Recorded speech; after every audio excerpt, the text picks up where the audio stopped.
Assalamualaikum warahmatullahi wabarakatuh. Perkenalkan, nama saya Muhammad Rizky Gufron.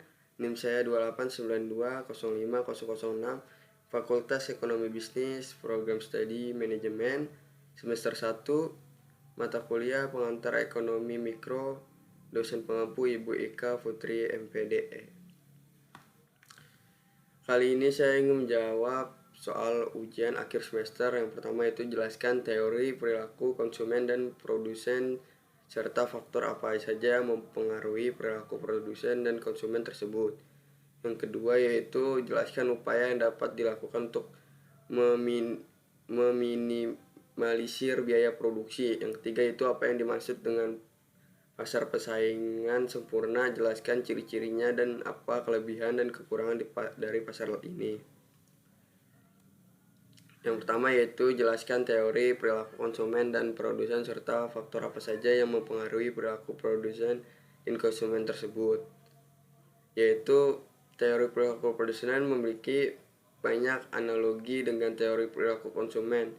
Misalnya bila konsumen mengalokasikannya dananya untuk konsumsi, produsen mengalokasikan dananya untuk penggunaan faktor produksi atau akan diproses menjadi output. Karena itu, bila keseimbangan konsumen terjadi pada saat seluruh uangnya habis untuk konsumsi, keseimbangan produsen tercapai pada saat seluruh anggaran habis terpakai untuk membeli faktor produksi. Dalam mengkonsumsi barang berlaku yaitu the law of diminishing marginal utility, sedangkan dalam penggunaan faktor produksi berlaku the law of diminishing return. The law of diminishing return ini dirumuskan oleh ahli ekonomi aliran klasik yaitu David Ricardo. Bunyi hukum ini adalah yaitu apabila sejumlah faktor produksi yang tidak tetap, variable faktor seperti tenaga kerja ditambahkan secara terus-menerus kepada faktor produksi tetap yaitu fixed faktor seperti tanah, maka mulai titik tertentu akan menunjukkan adanya kenaikan hasil produksi yang kurang dari sebanding. Lalu, 1. Perilaku konsumen rasional. Menurut KBBI, rasional berarti menurut pikiran dan pertimbangannya yang logis dalam melakukan konsumsi. Konsumen dapat melakukan secara rasional kegiatan konsumsi yang dilakukan tersebut dapat dikatakan rasional apabila yaitu produk yang dikonsumsikan dapat memberikan rasa puas dan memiliki nilai guna yang optimal. Lalu produk tersebut betul-betul dibutuhkan konsumen, bukan keinginan semata. Dan konsumen mempertimbangkan kualitas produk yang terjamin. Selanjutnya, konsumen mempertimbangkan kemampuan ekonomi sebelum melakukan transaksi. Yang kedua itu perilaku konsumen irasional.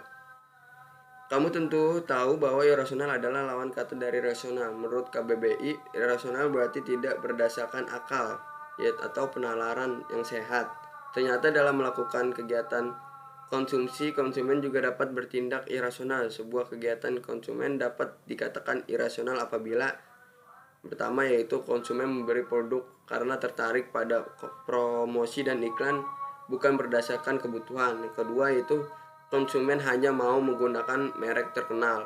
Yang ketiga yaitu konsumen membeli produk demi gengsi semata. Faktor-faktor produksi yaitu kegiatan produksi tidak selamanya berjalan lancar. Ada beberapa faktor penting yang berpengaruh terhadap proses produksi.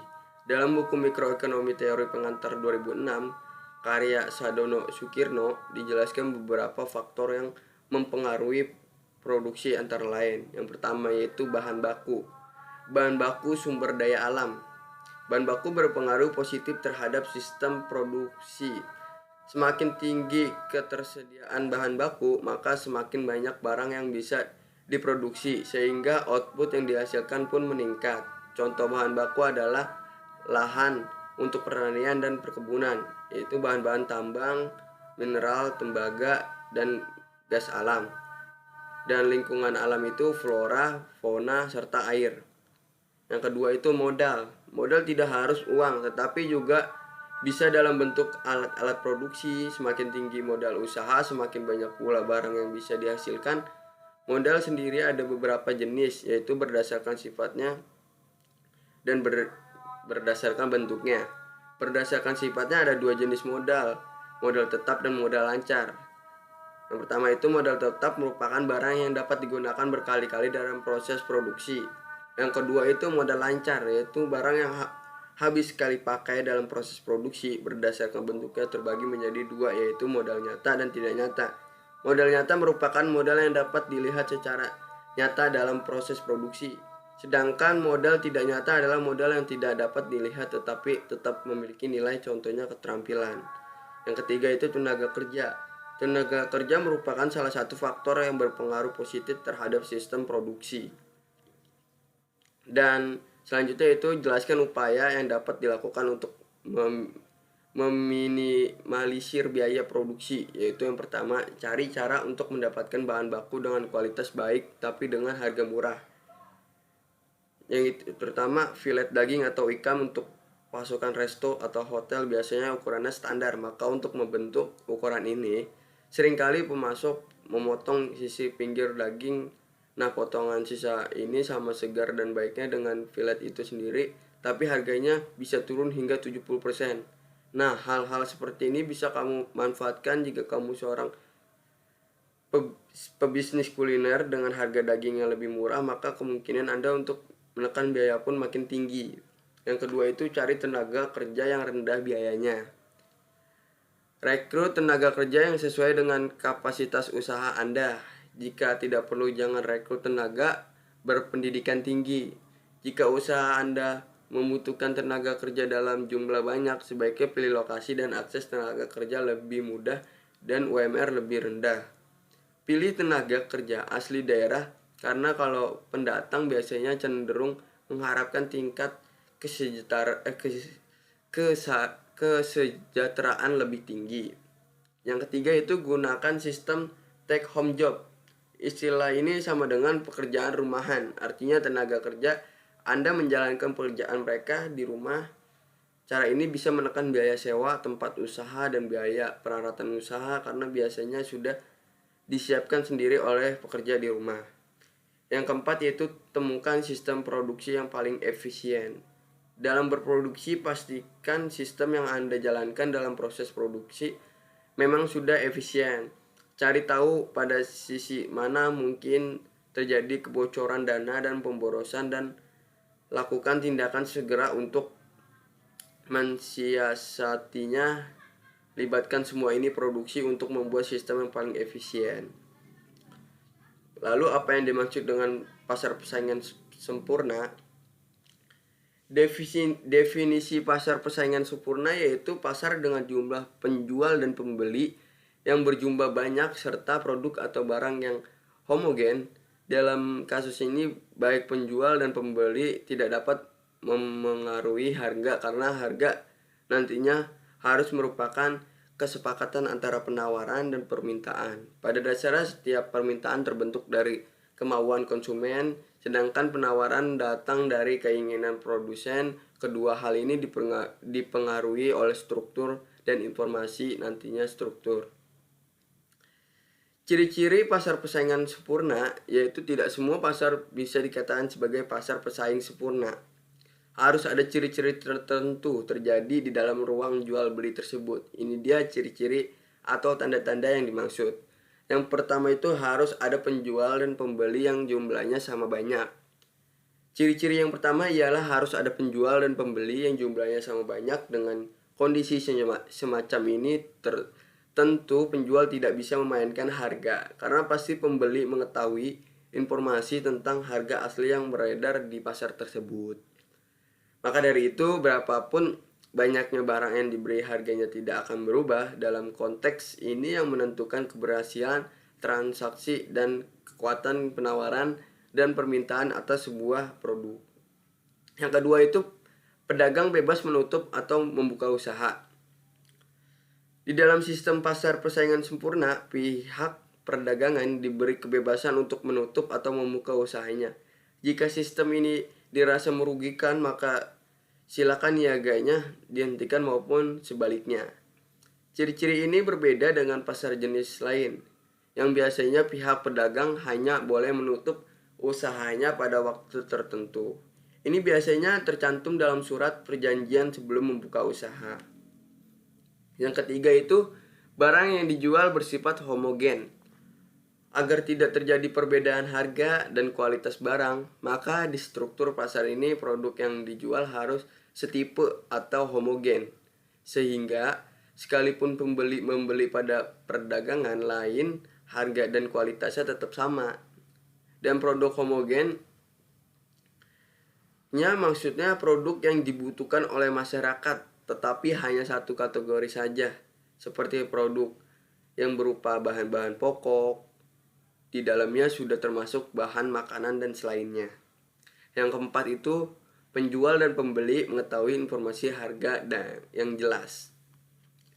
Ciri-ciri yang keempat adalah penjual dan pembeli harus mengetahui informasi terkait harga yang benar yang beredar di pasar tersebut. Ini juga berlaku ketika harga bergerak dengan cepat. Maksud pemahaman informasi semacam ini ialah untuk mencegah penjual menjual produk dengan harga di bawah harga pasar akibat ketidaktahuannya. Ini juga bermanfaat bagi pembeli agar tidak membeli produk dengan harga lebih tinggi dari harga yang sebenarnya. Dan kelebihan dari pasar persaing sempurna yaitu kelebihannya yang pertama peluang eksploitasi konsumen cukup rendah dalam persaingan sempurna. Itu karena penjual di pasar ini tidak memiliki harga monopoli.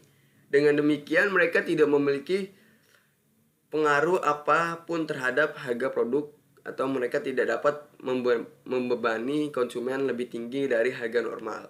Yang kedua itu pasar pesaing sempurna dianggap berorientasi pada konsumen. Penjual tidak dapat mengganggu konsumen jika pembeli akan berpindah ke penjual lain secara instan.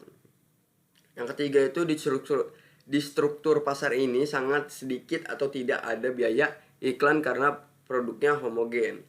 Produk yang dapat dengan mudah digantikan oleh barang serupa dari pemasok lain karena secara fundamental memiliki kualitas dan karakteristik fisik yang sama dengan yang lain.